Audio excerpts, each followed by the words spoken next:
शेतकऱ्यांसाठी आजच्या सर्वात मोठ्या टॉप आणि ठळक बातम्या आपण या ठिकाणी पाहतोय। पहिलीच बातमी निघते आज आणि उद्या मराठवाडा विदर्भात काही ठिकाणी पावसाचा अंदाज। पुढली मोठी बातमी निघते दुष्काळाची दाहकता, दुधाचे दर पडले आणि पशुखाद्य दर वाढले, शेतकरी अडचणीत। पुढली मोठी बातमी निघते मायबाप सरकार आता हे बरं नवं, शेतकरी संतप्त, कापसाची दरवाढ कोणाच्या फायद्याची, शेतकऱ्यांचा सवाल।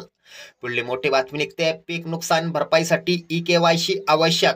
पुढली मोठी बातमी निघते परभणी हिंगोली जिल्ह्यात 10,55,000 क्विंटलवर कापूस खरेदी।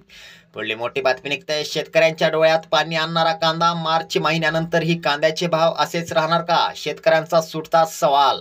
पुढली मोठी बातमी निघते इमा कंपनीच्या कर्मचाऱ्यांना मारहाण, पीक विम्यासाठी घेतले जात होते पैसे। पुढली मोठी बातमी निघते अवकाळी पावसानं झोडपलं विदर्भ मराठवाड्यात गारपीट, गहू मका मिरचीसह भात पिकांचं मोठं नुकसान।